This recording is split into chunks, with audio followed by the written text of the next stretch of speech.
this tender, they consider as, classified, and that the Security Council approved it, the Cabinet approved it.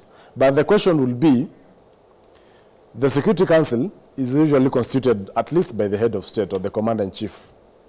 The same cabinet that the president did not, even him dismissed it at some point for failing him, is the one that made such decisions. Is it time we first hold the process and as a committee do the, checks and balances so that CBK can now proceed if at all they deserve, the GND deserve to be printing this money for the country. Or even give conditions for them to come and set up here in Kenya. Now that even the country has 40% shares for the Delaru, the infrastructure that is there, so that it can also be used. Give conditions to GND not to print this money in Germany. Thank you, Chacha. I think one of the things that Kenyans need to appreciate this Committee of Finance is that when we heard of this, what did we do? We summoned the central bank governor to shed light. Unfortunately, and should be told the truth, is that we were at a tail end. The process has been done and completed. This is like a postmortem. The deal has been done, the printing of the currency has been done, and the money that has been printed are in circulation as we speak in this studio. So what did we do as a Committee of Finance? We tried to ask the central bank governor to shed light, because this kind of printing and this kind of colossal tender should have, the public need to have been involved from the beginning, from the onset. Because as we say, this country belongs to all of us. It's not for a particular regime. It belongs to all of us, and we did ask the central bank governor yesterday that going forward, instead of coming here in the name of classified tendering process, make it public that you are going to procure. Why did we do it in 2019? We advertised for printing of currency to replace the old ones and so on. So the process needs to be people driven from the beginning to the end, because the consequence of perhaps having a deal in this kind of circumstances will lead to inflation. But if it is genuinely replacing the older currencies, and that is the inflation to go up, so it continue to of this particular before 3 that they want to print. Entire classified in Kenyans that he lost money.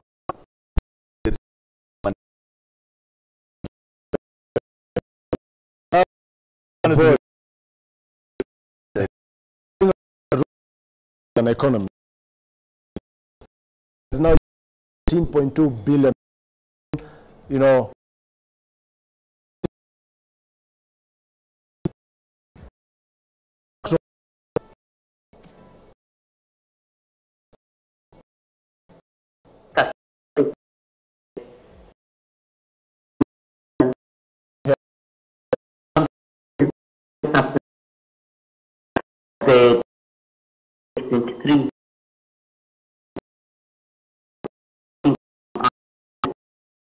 or even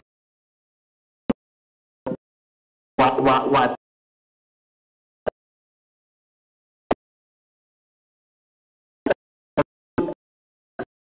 over just maybe to build from the fact that the issue of Delaru is not very old, actually like less than 5 years ago. I think one of the things that has been disputed a lot in this country is public participation. And the fact that things are not seen to be very transparent, it seems like the government is already having hidden agenda. And I think this is something that they should clear up to ensure that because the current Mwananchi is very informed, they know really, they're able to read, they know what's going on. So when something is not really in the public domain, it comes out as an overspending as corruption, even when it is intended for the good or the good for this country. So there should be transparency in some of the processes, and especially in government spending. Gotcha. Ruth, with 14.2 billion Kenya shillings, Kenya not having a stake of 40%,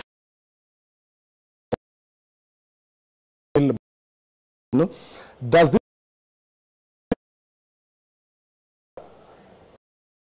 also impact on the exchange jobs that would have been here now? Citizens, not. Do you know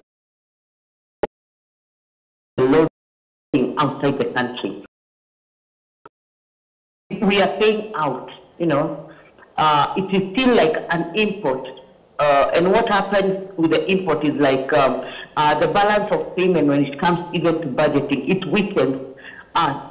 For 14 billion, for example, that is a whole amount of money that can be able to deal with the whole sector of the economy. Most of the sectors right now, Chacha, you know, they are neglected. So such a big move is seen as not caring about the status of the economy right now, which is not doing so well, especially after the fact that we are coming out from things like Maandamano. So still paying money outside and not being seen to put effort to do that locally. It's seen that the government still wants to import, and that still impacts so much on the economy negatively. We still have Ruth Kinyanjui on board. Honorable Basil, especially with President William Ruto keen to creating jobs for the youth, will these continue to anger the Gen Zs? And the reason they even stormed Parliament at some point, because of this committee that passed the Finance Bill 2023, Finance Bill 2024, and now it's the same committee we need to bestow faith on them. You know, for them to come out and say this deal is clean. You know, is President William Ruto continuing to dig his hole? One, with this level of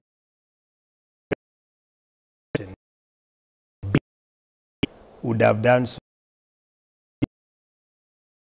You are generating a who will be involved with agriculture. You actually link the producers of food, importers of food, and in such manner you create employment for your people. But now banning a whooping 14.2 billion to finance hyperinflation, which is going to make our currency worthless, which is going to destroy the economy and even make investors run away, generating serious job losses, then it means we are not hinting to the calls coming from the Gen Zs, and many young people are looking for employment opportunities. So it is extremely disturbing to hear such a story where some people sat down and came up with what we call classified negotiation to give award single-handedly to a company where our government has zero involvement. Remember, with the Delarue, our government had 40% stake, meaning they were part and parcel of decision-making process in the Delarue company. But in this new company, we are actually a spectator. We are an alien to the company. So we will not even understand what goes inside the company. And this is extremely shocking for Kenyans who want to see a progressive country. So it's unfortunate. We are trying to have a calm situation where our country, our economy can progress in a smooth process without acrimony. But here again, we are adding insult, or we are adding salt to an injury or salt to a wound, making things so unbearable, agitating the Gen Zs and millennials more, and making patriots think, what direction are we taking as a country? So it's unfortunate. And I feel very disturbed when I listen to the whole conversation. Now, as you can see on your screens, the cost of printing 1,000 pieces of 1,000 Kenya shillings note is 6,890. Honorable Makilap, this compared to 2018. And also the cost of printing now, in total, that is the 2.04 billion that will be printed for the next 5 years is 14.2 billion. But compared to the year 2019, which was 14.6 billion, for the 2.35 billion pieces, there is just a very thin margin in terms of numbers there. Could it be then the 2019 one was more expensive compared to this one? Because why 5 years later we just have a very, that is a 2.35 billion for 2019 and, or rather 14.6 billion for 2019 and 14.2 billion for,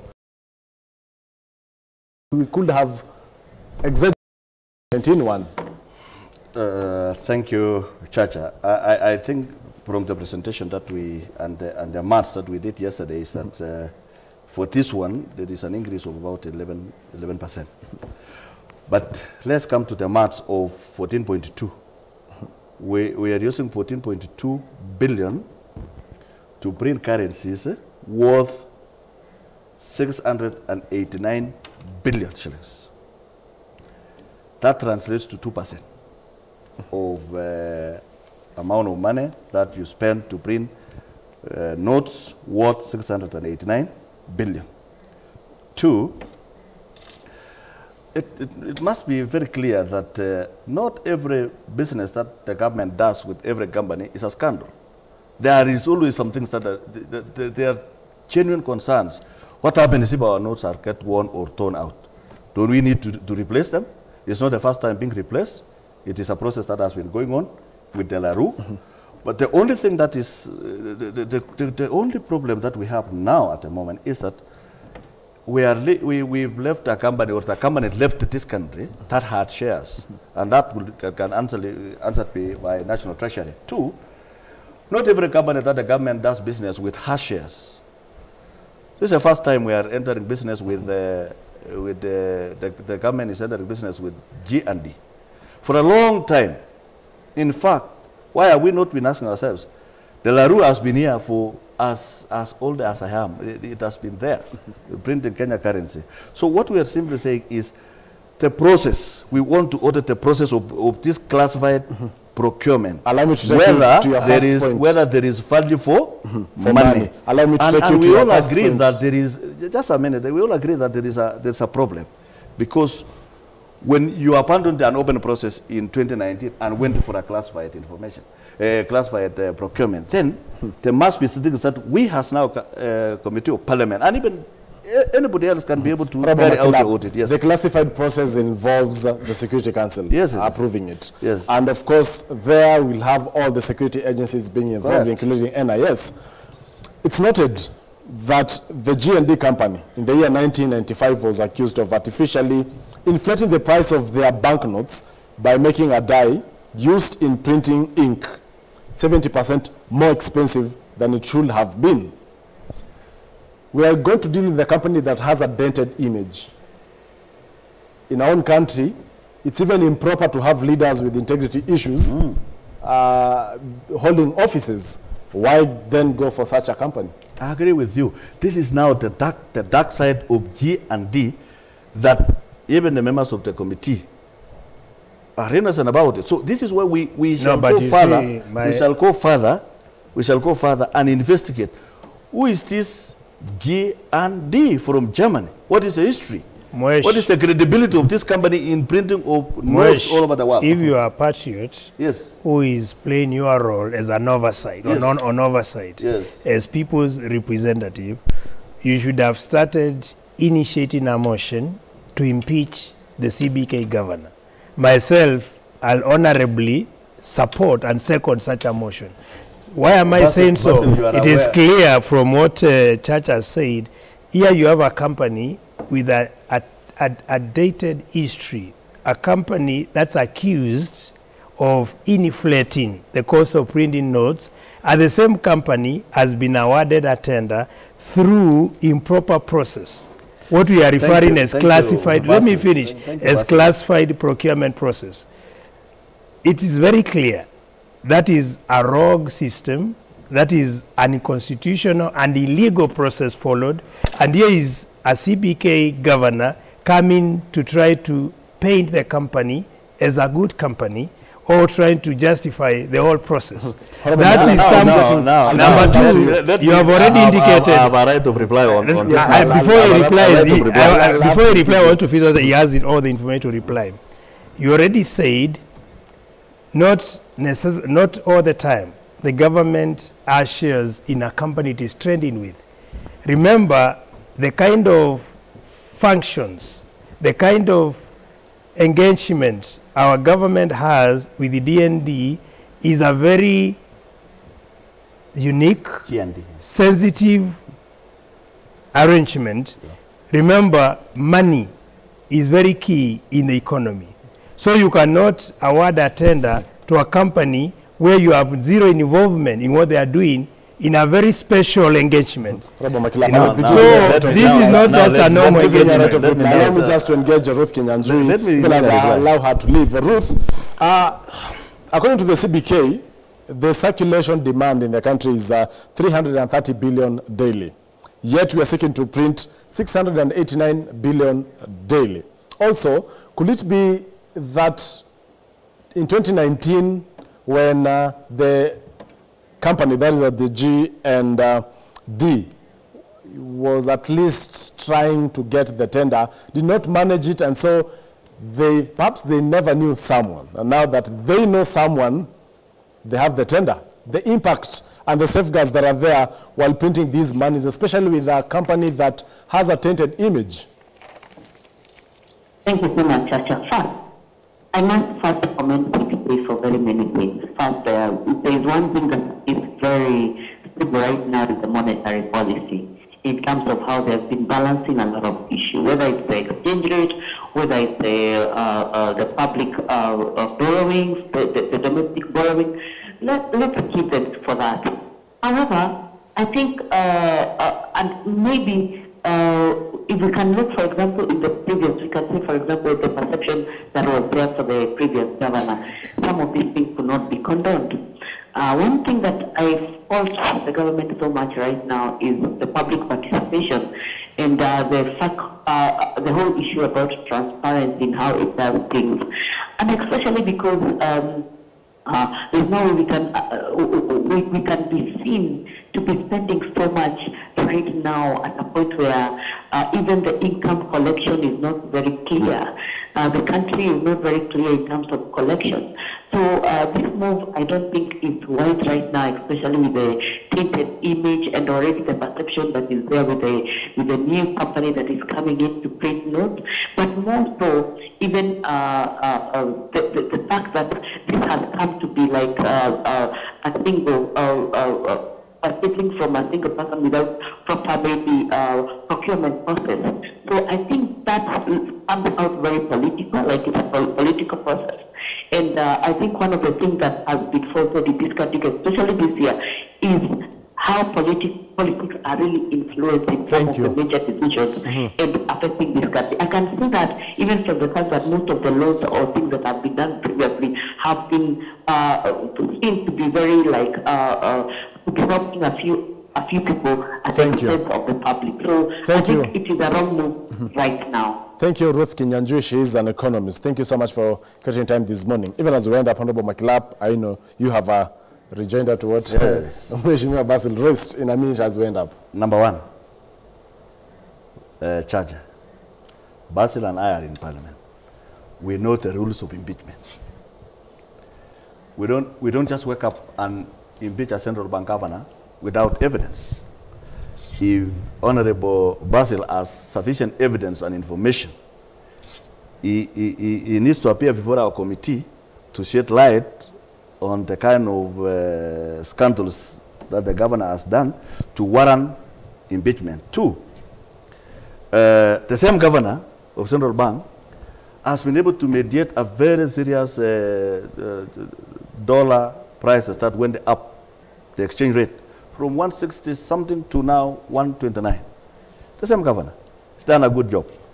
Two, we as committee do not defend government. We oversight the central bank. Yesterday was our first day to meet with the central bank governor on this matter of printing of currency. After appearing before the committee, we were able to see some gray areas that we required further investigation and elaboration. Thank you. And we were able to ask him, you now need to provide the following evidences so that we are able to say the company that you awarded the printing of currency is genuine. Chacha, it is a process. It is not just waking up and, you know, we need a concrete information, even from the public, even from experts. If there is someone who has information to the extent that this deal is a scandal, you are free to provide evidence for the committee. Thank you so much. And members of parliament, if this report is brought to parliament, they are able to debate and make a decision. Honorable Basil, even as we wind up, the timeliness of this happening at a time that the broad-based government is there, could it be a trick to have Raila on board so that he cannot keep, you know, of course, telling Kenyans that this is a scandal as we wind up? The timeliness. John Mbadi now, this year's National Treasury. You see, when we told ODM members to be principled, we meant it. Now they are going to sink with the ship. Remember, Banti cannot exonerate himself from what is happening now. So if at all there were kickbacks involved, then it is central to his mandate. Thank you. He's going to be consumed in the scandal. So he must have thought diligently before thinking of joining the government. Thank you. Allow me just to sample some feedbacks from Kenyans via social media platforms at K24 TV at Joel Chacha, and as well as SMS and WhatsApp numbers on the bottom of your screens. We have Muntu Twifuza saying everything in Kenya has expired date. Imagine ata pesa sahi imekuwa expired already. I'm told by my director that for the interest of time we'll not be able to sample all the feedback, but it has been a conversation on the secret money printing deal by the CBK. In studio, I was joined by Honorable Joseph Makilapa, member of the Finance and National Planning Committee of the National Assembly, and as well Honorable Robert Basil, MP Yata. My name is Joel Chacha. Do enjoy the rest of your viewing. Good day.